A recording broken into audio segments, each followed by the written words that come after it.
Good morning, everyone. There was a recent update or patch with Dragon Quest Monsters 3: The Dark Prince. I've had a few people reach out to me and ask what the changes are, so let's get into it. Alright, so the patch notes are available on the Japanese Dragon Quest Monsters 3: The Dark Prince website, the official site. If you go to Square Enix's official Japanese website, like you just go to squareenix.com, you select Japan, you can just click on Dragon Quest Monsters 3: The Dark Prince. It'll bring you to this page here, and you just go to Update. Here's the that McDonald's event that's been going on for quite some time in Japan. Hopefully we get those monsters here. I know you can get access to them if you have the codes.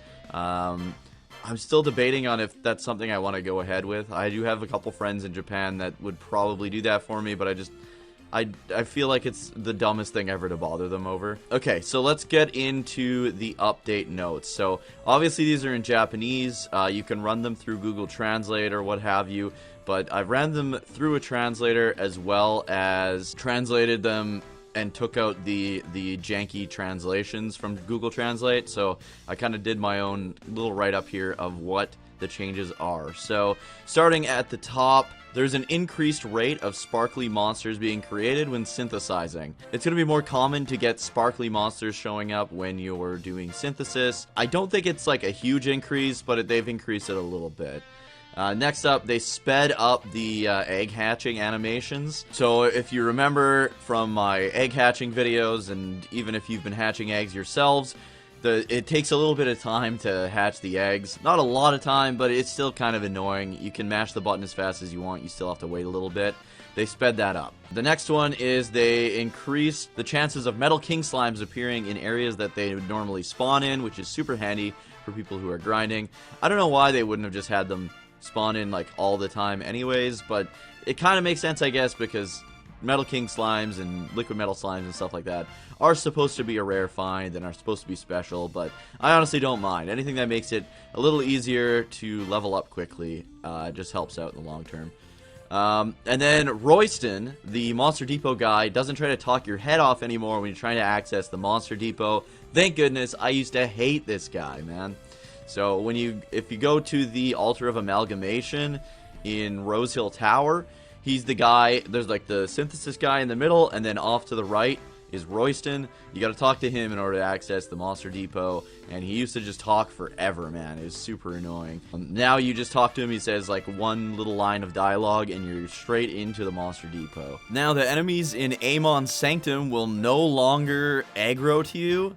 This dungeon was an absolute nightmare when it came to completing the puzzle. The monster encounters made it significantly worse, so this is a godsend. You're no longer going to have to worry about getting into a million encounters while you're trying to solve this very complex, very difficult puzzle in this dungeon. So that's a huge, huge help. And then there's bug fixes here. So for bug fixes, we have zooming to the human world, Altar of Amalgamation, from an echelon in Nadiria no longer results in just warping to the shrine in the echelon that you were in. It's not like a huge deal, but it makes sense to fix it. The next one is zooming to the Altar of Amalgamation now plays the proper music instead of just playing the Rose Hill Tower theme. So if you remember after the last update, a lot of people were complaining that if you zoom directly to the Altar of Amalgamation, which is like the synthesis, right in front of the synthesis guy, it would play the Rose Hill Tower theme, and you'd have to like walk to the staircase and back in order to get the proper Dragon Quest monster kind of like breeding theme from the original Dragon Quest monsters on the Game Boy.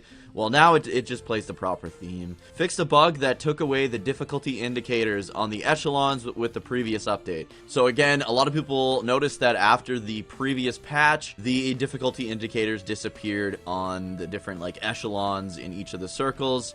So they fixed that. They brought those back.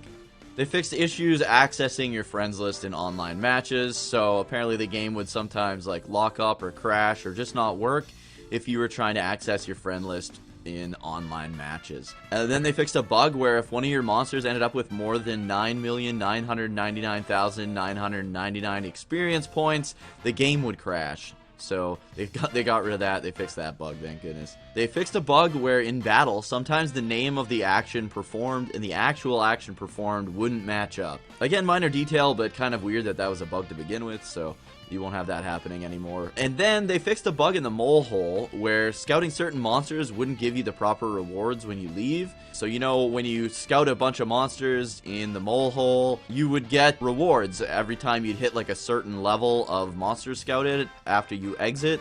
Apparently some monsters weren't counting towards that, so they fixed that as well. And then they have a little bit of a bonus that they added. So they added another chest at the bottom of Rose Hill Tower, and this time they're giving out 3 super skill seeds. So yeah, that's the patch notes. I hope you guys enjoyed this video. Hope you found it useful. If you did, please remember to click that like button, subscribe, and turn notifications to all so you won't miss the next video. We've been doing a lot of Dragon Quest Monsters videos, just trying to help you guys out. If you have any other video requests or any questions regarding other Dragon Quest games, feel free to let me know in the comments because it might be the next video. I am streaming on both YouTube and Twitch. I'll be starting Final Fantasy 1 Pixel Remaster. We just finished Dragon Quest 1 on the Switch last week. So as I mentioned in previous videos, my plans for the future are to do Final Fantasy versus Dragon Quest videos and break down the most accessible version of each of the games up to 11 and review, compare, and contrast them to find out which is the better of the two of each installment.